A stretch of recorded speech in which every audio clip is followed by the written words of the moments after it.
नमस्कार दोस्तों, कैसे हो आप सब। मैं आशा करता हूँ आप सब अच्छे होंगे, मस्त होंगे, स्वस्थ होंगे। दोस्तों, आज मैं आपके लिए रीजनिंग में बहुत very very very important topic लेकर आया हूँ दोस्तों। टॉपिक है जो कथन और निष्कर्ष। क्या दोस्तों? कथन और निष्कर्ष टॉपिक है। कथन और निष्कर्ष। पहले दोस्तों, कथन और निष्कर्ष के बारे में थोड़ा बहुत कुछ जानेंगे। जानने के बाद फिर आएंगे अपने प्रश्न नंबर 1 पर। आओ दोस्तों, देखते हैं थोड़े पॉइंट। देखो, पहला पॉइंट ये है, यदि कथन सकारात्मक है तो उसका निष्कर्ष भी सकारात्मक होगा। क्या? यदि कथन पॉजिटिव है, कोई भी बात हो वो अगर पॉजिटिव है तो उसका निष्कर्ष जो होगा वो भी पॉजिटिव होगा दोस्तों। यानी कि यदि कथन सकारात्मक है तो उसका जो निष्कर्ष होगा वो भी सकारात्मक होगा। याद रखना, ये रेलवे एनटीपीसी में 7-8% आते हैं और रेलवे ग्रुप डी में कम से कम 14-15% आते हैं दोस्तों। यहाँ से आरपीएम में भी 3-4% आपको मिलेंगे। तो ठीक है दोस्तों, और देखते हैं पहला पॉइंट। क्लियर हो आपका? क्या है? यदि कथन पॉजिटिव है, कथन सकारात्मक है तो उसका निष्कर्ष भी सकारात्मक होगा। दूसरा पॉइंट, यदि कथन को हमेशा देखो, कथन को हमेशा सत्य मानना चाहिए। देखो दोस्तों, जो भी कथन होगा, जो भी कथन हो उसको हमेशा हम सत्य मानेंगे। अपनी ओर से हम उसमें कुछ नहीं मिलाएंगे। जो कथन में लिखा हुआ है वही सत्य होगा। और यह भी मानना चाहिए कि दी गई समस्या का कारण और समाधान कथन में ही निहित है। मतलब जो भी कुछ समस्या है और समस्या उसका समाधान कथन में ही निहित है, और साथ ही उसके आधार पर निष्कर्ष की स्थापना किया जाए। यानी कि जो भी कथन में समस्या और समाधान है उसके आधार पर ही निष्कर्ष होगा। Point number 2।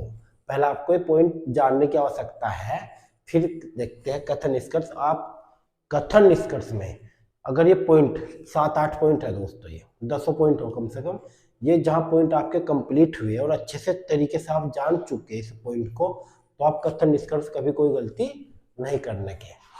ठीक है दोस्तों, जैसे कि आओ कथन ये तो हो गया। अब नेक्स्ट पॉइंट है, सरकारी आदेश या नियम से संबंधित निष्कर्ष सदैव सत्य होते हैं।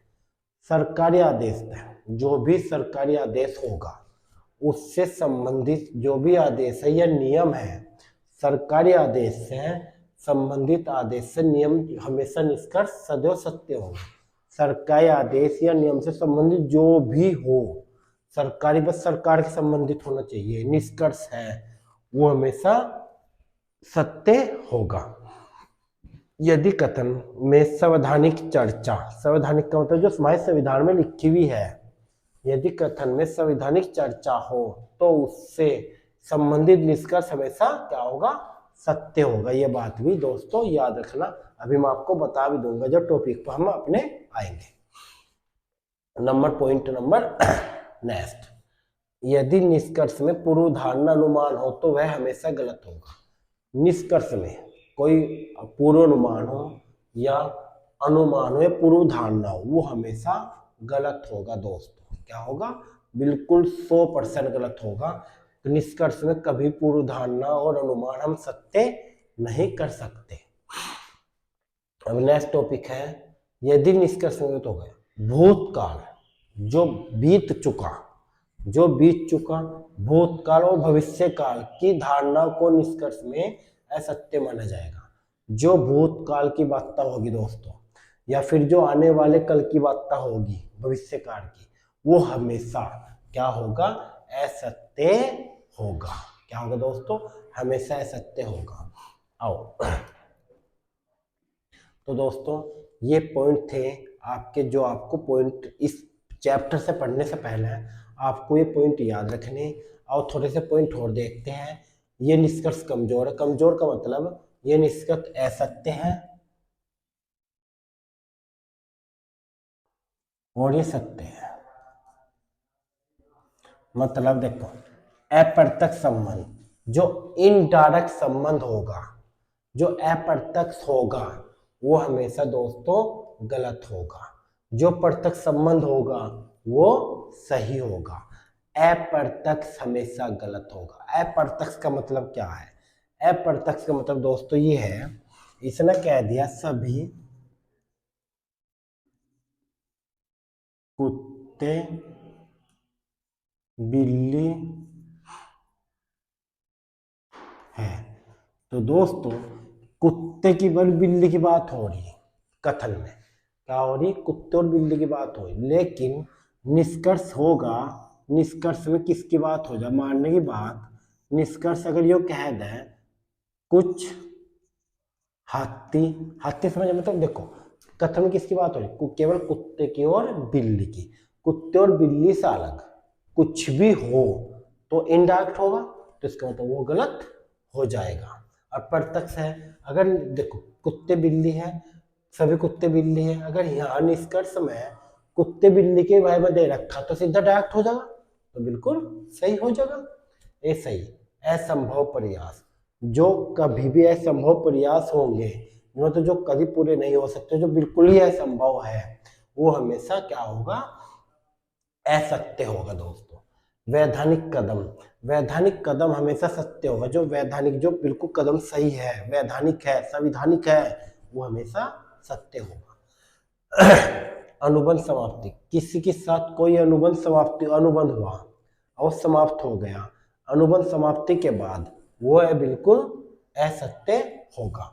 लेकिन संभव प्रयास, वो है असंभव प्रयास या संभव प्रयास, संभव प्रयास हमेशा सत्य हो। असंभव प्रयास है सत्य, लेकिन संभव प्रयास सत्य। मैं आपको क्यों बता रहा दोस्तों? मैं आपको इसलिए बता रहा क्योंकि जो पढ़ाने से पहले टॉपिक में चल रहा आपका कथन निष्कर्ष, ये टॉपिक पढ़ाने से पहले आपको ये पॉइंट याद रखने पड़ेंगे। इससे आपको अच्छे से अच्छा समझ आ जाएगा, आप इसमें एक भी गलती नहीं करने की। जानकारी से भिन्न, जो कथन में जानकारी दे रखी, ठीक दोस्तों, जो कथन में जानकारी दे रखी उससे अलग कुछ बात है, कथन से भी उससे अलग कुछ बात है, बिल्कुल वह गलत होगी। जो कथन में जानकारी दे रखी वही निष्कर्ष में होनी चाहिए। अपनी ओर से हम निष्कर्ष में कुछ नहीं मिला सकते। जो कथन में होगी जानकारी वही निष्कर्ष में होगी। नीतियों में सुधार, कोई नीति है उसमें सुधार करना कुछ चाहती है सरकार, कोई नीति है उसमें कोई सुधार करना चाहते हैं, बिल्कुल वो सत्य होगी। ठीक दोस्तों, इसी के बाद जानकारी से भी नकल, किसी की कॉपी करना, किसी बात की कोई नकल करना, वो हमेशा असत्य होगी। लेकिन तथ्य पर आधारित, तथ्य का मतलब है जिसका सबूत हमारे पास और उस पर आधारित कोई बात हो, इतिहास में कोई बात लिखी हुई है और वो है सत्य, तो बिल्कुल वो सत्य होगी। तो दोस्तों ये आपके कुछ पॉइंट थे जो आपको कथन निष्कर्ष में याद करने हैं। ठीक दोस्तों, और इसी के साथ चलते हैं प्रश्न नंबर 1 की ओर। थोड़ा दोस्तों और बच गया इसमें, ये अधिकता यानी कि अवर लिमिट, जो कुछ अवर लिमिट तक पर हो रहा वह बिल्कुल असत्य होगी। आधारभूत और संवैधानिक तथ्य, आधारभूत और संवैधानिक तथ्य बिल्कुल सत्य होंगे। नकारात्मक निकट निवारण और परिणाम सलाह और नकारात्मक निवारण परिवार समाओ, ये बिल्कुल असत्य होंगे। सकारात्मक निष्कर्ष सत्य होंगे। देखो दोस्तों, अगर कथन है पॉजिटिव है कथन, तो उसका निष्कर्ष भी पॉजिटिव होगा। मतलब जो कथन पॉजिटिव है तो उसका भी निष्कर्ष पॉजिटिव होगा। लेकिन अगर कथन निगेटिव है तो उसका जो निष्कर्ष होगा वो भी निगेटिव होगा। ठीक दोस्तों, आओ देखते हैं। एक बात हो, ये वेरी वेरी इंपॉर्टेंट बात है, जहां निष्कर्ष, कथन में नहीं दोस्तों, निष्कर्ष में क्या, जहां निष्कर्ष में एक ये शब्द एकमात्र, क्या, जहां निष्कर्ष में एकमात्र, केवल, प्रत्येक, एकमात्र, केवल, प्रत्येक, एकमात्र, केवल, प्रत्येक, निश्चित रूप से, सभी, हमेशा, सदा से, बिल्कुल, जहां ये शब्द होंगे, कहा, निष्कर्ष में, निष्कर्ष में ये शब्द होंगे वो हमेशा गलत होगा, वो हमेशा असत्य होगा, वो निष्कर्ष नहीं निकाला जाएगा। ठीक दोस्तों, क्या जिस निष्कर्ष में, कथन में नहीं, निष्कर्ष में एकमात्र ये शब्द होगा, केवल, वेरी वेरी इंपोर्टेंट वर्ड बता दोस्तों मैं, एकमात्र, केवल, प्रत्येक, निश्चितता, रूप से, सभी, हमेशा, सदा, बिल्कुल, या तुलना। क्या? तुलना। तुलना हो गया, ज्यादा, अधिक, ये शब्द होंगे, वो हमेशा असत्य होगा निष्कर्ष। ठीक है दोस्तों, क्या होगा? वो हमेशा सत्य नहीं माना जाएगा बिल्कुल भी। और इसी के साथ चलते हैं प्रश्न नंबर 1 की ओर। अब दोस्तों जो मैं आपको पॉइंट बताए कथन और निष्कर्ष में, वे पॉइंट याद रखते हुए आते हैं प्रश्न नंबर 1 पर। प्रश्न नंबर 1 में क्या कहा, देखो दोस्तों, भारत एक औद्योगिक केंद्र है, प्रदूषण औद्योगिकी संबंध से समस्या है। भारत एक औद्योगिक केंद्र है, प्रदूषण औद्योगिक से संबंधित समस्या है। देखो निष्कर्ष है पहला, सभी औद्योगिक केंद्र प्रदूषण, सभी औद्योगिक केंद्र प्रदूषण। अभी क्या बताया मैं, अभी जहां निष्कर्ष में सभी हुआ लिखा, सभी, और यहाँ क्या है निष्कर्ष में, यहाँ भी दोस्तों सभी है, तो क्या हो जाएगा? गलत हो जाएगा। कुछ नहीं पढ़ना, बस सभी देखना, केवल देखना, प्रत्येक देखना, जहां लिखा होगा वो निष्कर्ष गलत हो जाएगा। तो यहाँ सभी आएगा तो इसको तो गलत हो जाएगा। भारत प्रदूषित है, देखो भारत औद्योगिक केंद्र है, भारत के बारे में क्या कहता है कि भारत औद्योगिक केंद्र है, प्रदूषित का नाम तुम दिया, तो इसका मतलब ये भी गलत हो जाएगा। भारत प्रदूषित नहीं है, क्यों? भारत, कथन में क्या कहा, भारत एक औद्योगिक केंद्र है, प्रदूषण औद्योगिक से संबंधित समस्या है।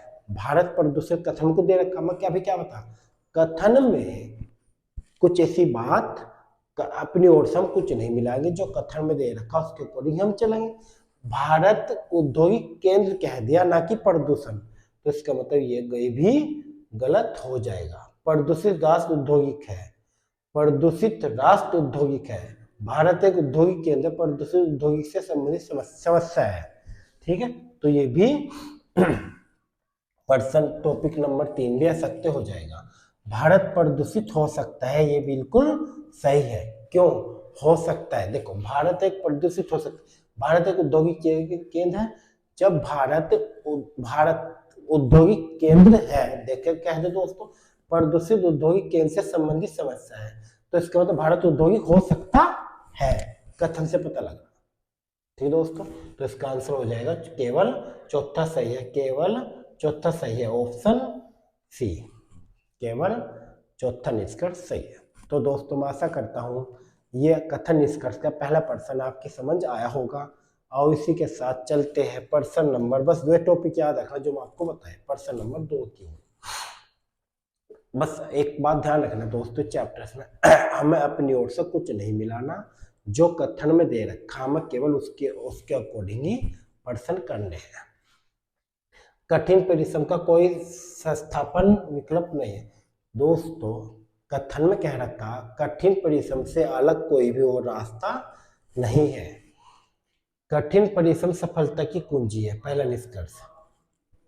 कठिन परिश्रम का कोई विकल्प नहीं है, मतलब केवल कठिन परिश्रम ही हमें सफलता दिला सकता है, लक्ष्य को पाने के छोटे छोटे रास्ते नहीं है। देखो निगेटिव है, ये बिल्कुल सही है, छोटे छोटे रास्ते नहीं है, लक्ष्य को पाने के लिए छोटे छोटे रास्ते नहीं, बिल्कुल सही है। कठिन परिश्रम सफलता की कुंजी है, ये भी सही है, क्योंकि कठिन परिश्रम के बारे में दे रखा है यहाँ भी सफलता, क्योंकि दूसरा हो रास्ता नहीं है, तो इसका मतलब दोनों अनुसरण करते हैं, ऑप्शन क्या हो जाएगा? सी। ठीक, क्यों करते हैं? जो कथन में दे रखा देख लो दोस्तों, कठिन परिश्रम का कोई दूसरा रास्ता ऑप्शन नहीं है, कठिन परिश्रम सफलता की कुंजी है, बिल्कुल सही है।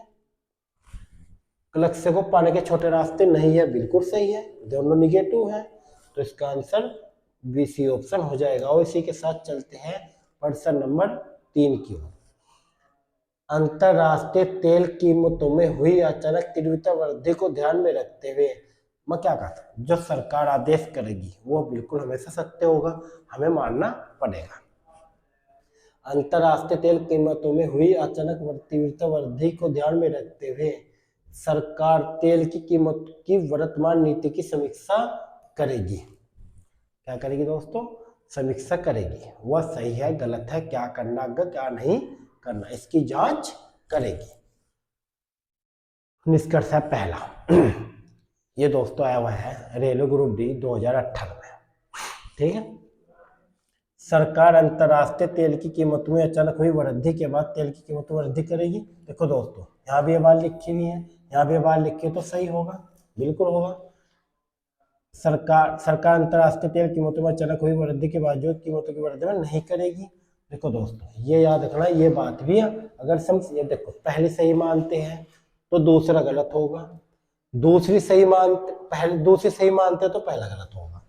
तो ऐसे पर्सन जिस किसी बात को पहले निष्कर्ष में हाँ कह दी, उसी बात को दूसरे निष्कर्ष में ना कह दी। देखो, पहले निष्कर्ष में हाँ कह दी, हाँ बिल्कुल करेगी, और दूसरे निष्कर्ष में बिल्कुल वही बात है। देखो, भारत सरकार अंतर्राष्ट्रीय तेल कीमतों में वृद्धि अचानक हुई बावजूद वृद्धि नहीं करेगी, और यहाँ कह दिया वृद्धि करेगी, सेम कह दिया।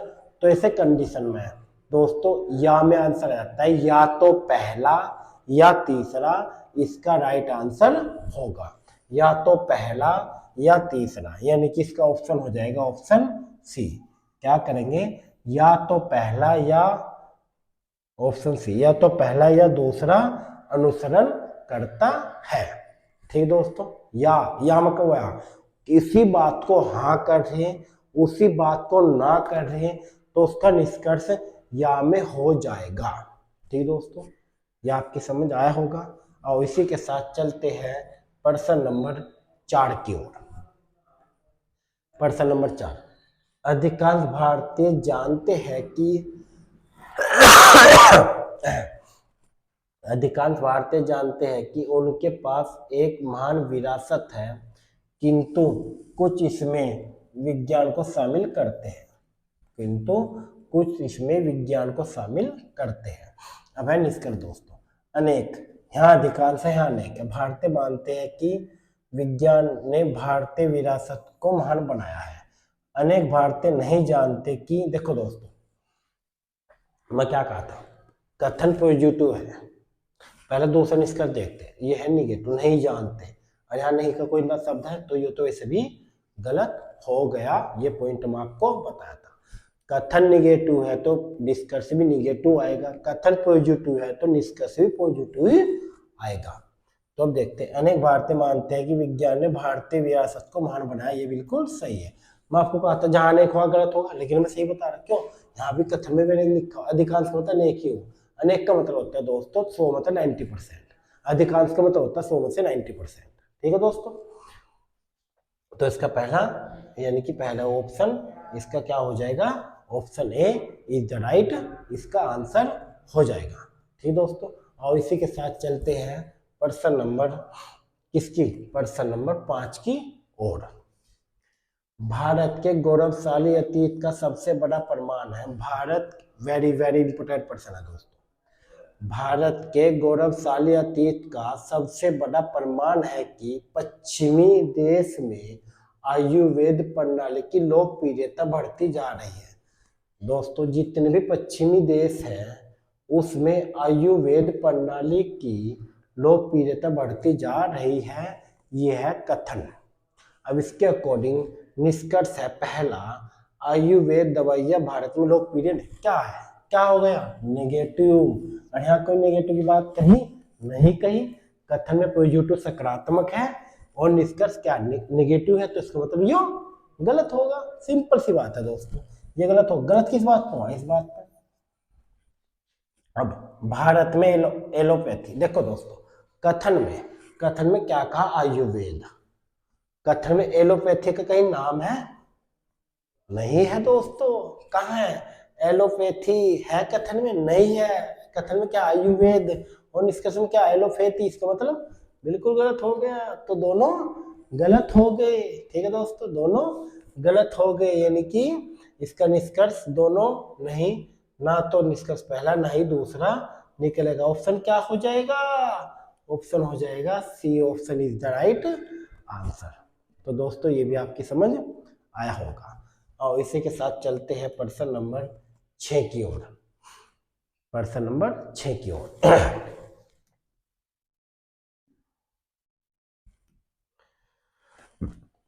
यदि कोई वैज्ञानिक दार्शनिक नहीं है तो निम्न तरक वाक्य में कौन सा कथन सही है? कोई अदार्शनिक वैज्ञानिक नहीं है। दोस्तों यहाँ भी नहीं है, यहाँ भी नहीं है। देखते हैं सभी, जहाँ सभी आया सभी कथन में नहीं है, यहाँ सभी आ गया तो गलत होगा। मैं आपको बताता जहाँ सभी आ गया वहां तो बिल्कुल गलत होना। निष्कर्ष सभी नहीं लिखा होना चाहिए, है सभी गलत है। कुछ दार्शनिक वैज्ञानिक है, कोई वैज्ञानिक दार्शनिक नहीं है और यहाँ है, गलत हो गया। कुछ वैज्ञानिक दार्शनिक है, कोई वैज्ञानिक, कुछ वैज्ञानिक दार्शनिक है, कुछ वैज्ञानिक दार्शनिक नहीं है, तो इसका आंसर आ जाएगा ऑप्शन ए। कोई अदार्शनिक वैज्ञानिक नहीं है, यहाँ भी नहीं, यहाँ भी नहीं, दोनों का मैच हो गया। आंसर हो जाएगा ऑप्शन ए। तो इसका इज द राइट आंसर हो जाएगा दोस्तों ऑप्शन ए। और इसी के साथ चलते हैं प्रश्न नंबर 7 की ओर। प्रश्न नंबर 7 में क्या कहा है दोस्तों? प्रश्न नंबर 7 में कहा है एक कक्षा के अधिकांश छात्र बुद्धिमान है। क्या कहा है? एक कक्षा के, जो अधिकांश का मतलब वही 100 में से 90%, अधिकांश छात्र बुद्धिमान है। उक्त कथन से निर्गत होने वाला निष्कर्ष का चयन कीजिए। कुछ ऐसे छात्र हैं जो बुद्धिमान नहीं है। क्या है? नहीं कह दिया, चलो बाद में देखते हैं। कोई भी ऐसा छात्र नहीं है जो बुद्धिमान ना हो, सभी छात्र बुद्धिमान है, कुछ छात्र बुद्धिमान है। देखो, एक कक्षा के अधिकांश छात्र बुद्धिमान, अधिकांश का मतलब 100 में से 90% बुद्धिमान है, 90% बुद्धिमान है। इनका कुछ ऐसे छात्र है जो बुद्धिमान नहीं है। कोई भी ऐसा छात्र नहीं है जो बुद्धिमान ना हो। कोई भी का मतलब ये तो गलत है बिल्कुल। सभी छात्र बुद्धिमान है, ये भी गलत है। सभी छात्र, कुछ छात्र बुद्धिमान है। एक कक्षा के अधिकांश छात्र बुद्धिमान है, अधिकांश छात्र बुद्धिमान है, तो ये भी गलत है। क्यों? अधिकांश का मतलब होता है कुछ नहीं, अधिकांश का मतलब 50 से अधिक। तो बच्चा एक, दोस्तों इसका आंसर हो जाएगा ऑप्शन ए। क्या हो जाएगा? एक कुछ ऐसे छात्र है जो बुद्धिमान नहीं है। अच्छा, इसमें नहीं आएगा दोस्तों, इसमें है नहीं। लेकिन देखो, अधिकांश का मतलब होता है वही कार्ड 100 में से 90। कुछ ऐसे छात्र है जो बुद्धिमान नहीं, 100 में से 90 तो है, बाकी 10 कुछ ऐसे बच्चे जो नहीं है। ठीक है दोस्तों, और इसी के साथ चलते हैं प्रश्न नंबर 8 की ओर। प्रश्न नंबर 8 में क्या कहा? निम्नलिखित कथनों पर विचार कीजिए। पहला कथन, भिंडी बंद गोभी से अधिक स्वादिष्ट होती है। जो भिंडी सब्जी होती है वो बंद गोभी से अधिक स्वादिष्ट होती है। दूसरा कथन है फूल गोभी भिंडी से अधिक स्वादिष्ट होती है। देखो, पहला भिंडी और बंद गोभी का दे दिया, दूसरा फूल गोभी भिंडी का दे दिया, तीसरा बंद गोभी मटर का दे दिया। अब देखते हैं दोस्तों ऑप्शन ए। ऑप्शन ए में क्या? मटर उतनी स्वादिष्ट है जितनी की भिंडी, जितनी की भिंडी। अब यहाँ क्या दे दिया? मटर और भिंडी का। कथन में मटर और भिंडी का कोई जिक्र है नहीं है। देखो कैसे दोस्तों, कथन में कोई मटर और भिंडी का जिक्र नहीं है। कथन में कोई मटर और भिंडी का जिक्र नहीं है। देखो दोस्तों, ये मटर है, ये भिंडी है। कथन में भिंडी और बंद गोभी का है, फूल गोभी भिंडी का है, बंद गोभी मटर का है। बंद गोभी मटर का है, मटर के साथ बंद गोभी का है, भिंडी के साथ दे दिया। मैं भी क्या कहा था, जो कथन में बात दे रखी है उसके अकॉर्डिंग ही चलेंगे, अपनी ओर से हम कुछ नहीं मिलाएंगे। तो इसका मतलब ये गलत हो जाएगा। अब दूसरा, मटर उतनी स्वादिष्ट है जितनी की फूल गोभी भिंडी।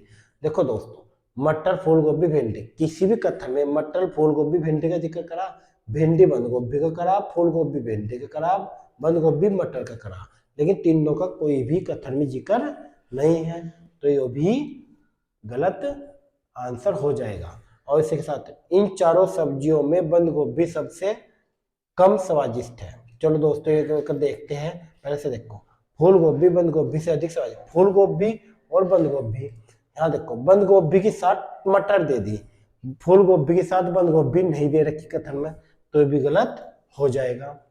ठीक है दोस्तों, बस बच्चा क्या, इन चारों सब्जियों में बंद गोभी सबसे अधिक स्वादिष्ट है, बिल्कुल option C is the right answer. कैसा, देखो भिंडी बंद गोभी से अधिक स्वादिष्ट है, यानी कि भिंडी जो है, भिंडी को भै लिख दिया, वो बंद गोभी से अधिक स्वादिष्ट है, बंद गोभी को बंद लिख दिया,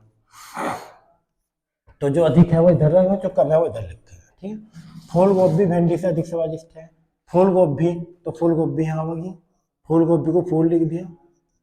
अब इसके बाद बंद गोभी मटर से अधिक स्वादिष्ट नहीं है, तो इसका मतलब बंद गोभी मटर से अधिक स्वादिष्ट, तो बंद गोभी यहाँ होगी लास्ट में, और जब बंद गोभी लास्ट में आएगी तो सबसे कम स्वादिष्ट कौन सी है, बंद गोभी, तो इसका राइट आंसर हो जाएगा ऑप्शन सी। ठीक दोस्तों, तो आपको ये सब कुछ समझ में आ रहा होगा। इसके साथ चलते हैं प्रश्न नंबर 9 की ओर। प्रश्न नंबर 9 में देखते हैं दोस्तों, कथन योग्यता गरीब व्यक्तियों की पूंजी है। दोस्तों जो योग्यता है वह गरीब व्यक्तियों की पूंजी है। उपयुक्त ऐसे की कथन देता है, उपयुक्त कथन के अनुसार निम्नलिखित में कौन सा निष्कर्ष सही होगा। एक गरीब व्यक्ति पूंजी कमा उसमें योग्यता है, एक गरीब व्यक्ति पूंजी कमा सकता है, देखो ये है पूंजी कमा सकता है यदि उसमें योग्यता है, योग्यता गरीब व्यक्ति की पूंजी है। दो दोस्तों, एक व्यक्ति पूंजी कमा सकता है यदि उसमें योग्यता है, ये बात बिल्कुल इस कथन के अकॉर्डिंग सही है। और दूसरी देखते हैं, धनी, क्या बी में दे रहा धनी व्यक्ति, इसमें क्या है, गरीब है और इसमें क्या धनी है, तो गरीब और धनी का देखो, यहाँ गरीब है यहाँ धनी है, कथन में धनी के बारे में कुछ क्या रखा नहीं, क्या रखा, तो गलत हो जाएगा। एक गरीब व्यक्ति हमेशा आ गया दोस्तों, जहां हमेशा आया गलत होगा, भी बताया था आपको पॉइंट, जहां हमेशा आया गलत होगा तो ये भी गलत होगा। एक गरीब व्यक्ति में पूंजी कमाने की योग्यता होती है, एक गरीब व्यक्ति पूंजी कमाने की योग्यता होती है, योग्य गरीब व्यक्ति की पूंजी है, कमाना अलग होता है, योग्यता अलग होती है, बिल्कुल ये भी गलत है। उपयुक्त यानी कि उसका ऑप्शन हो जाएगा ऑप्शन एक गरीब व्यक्ति पूंजी कमा सकता है यदि वह उसमें योग्यता है, बिल्कुल सही, क्योंकि कथन में योग्यता गरीब व्यक्ति की पूंजी है, बिल्कुल सही है, तो इसका राइट आंसर हो जाएगा ऑप्शन ए। और दोस्तों अब देखते हैं प्रश्न नंबर 10। प्रश्न नंबर 10 क्या कहता है, सभी अच्छे खिलाड़ी जीतना चाहते हैं, सभी अच्छे खिलाड़ी जीतना चाहते हैं और जो खिलाड़ी जीतना चाहते हैं वे सभी संतुलित भोजन करते हैं। जो जीतना चाहते हैं वो सभी संतुलित भोजन करते हैं, अतः वे सभी खिलाड़ी जो संतुलित भोजन नहीं करते, देखो दोस्तों कह दिया इसमें नहीं करते वह खराब खिलाड़ी है। कथन में कहा आपने और सामने कुछ नहीं मिलाया। अब कथन में देखो क्या करते हैं, कोई खराब खिलाड़ी जीतना नहीं चाहता, देखो खराब खिलाड़ी की ओर जीतने का कोई संबंध दिया दोस्तों, ये कहा है जो वे सभी जो संतुलित भोजन नहीं करते खराब खिलाड़ी है, लेकिन ये नहीं लिखा हुआ कथन में कहीं भी कि खराब खिलाड़ी जीतना नहीं चाहते, यह बात नहीं लिखी हुई, अपने ओर से हमें कुछ नहीं मिलाना, तो पहला पॉइंट गलत हो जाएगा। अब देखते हैं दूसरा पॉइंट, कोई भी खिलाड़ी जो संतुलित भोजन नहीं करता अच्छा खिलाड़ी नहीं है। देखो दोस्तों यहाँ क्या है, संतुलित जो भोजन नहीं करते वह खराब खिलाड़ी है, इसका मतलब है खराब खिलाड़ी अच्छा खिलाड़ी नहीं है। तो देखो प्रत्येक, जहाँ प्रत्येक आगे वहां तो गलत है दोस्तों, जहाँ प्रत्येक आगे सभी, जहाँ सभी आगे वहां गलत है, जहाँ सभी आगे वहां गलत है, इसका राइट आंसर हो जाएगा ऑप्शन बी। कैसा है, कथन में क्या रखा है, कथन में क्या कहा, कोई भी खिलाड़ी जो संतुलित भोजन नहीं करता, कोई भी खिलाड़ी जो संतुलित भोजन नहीं करता वह अच्छा नहीं है, और यहाँ क्या रखा है, जो संतुलित भोजन नहीं करते वह खराब है, इसका मतलब अच्छे नहीं है, जो संतुलित भोजन नहीं करते वह खराब है अच्छे नहीं है, और जो संतुलित भोजन नहीं करते वह अच्छे नहीं है, इसका मीनिंग वही है, तो इसका राइट आंसर हो जाएगा ऑप्शन बी। तो दोस्तों ये था आज आपका भाग 1 का कथन और निष्कर्ष। वीडियो कैसी लगी है दोस्तों कमेंट करके बताना, अच्छी लगी हो तो लाइक कर देना। थैंक यू दोस्तों।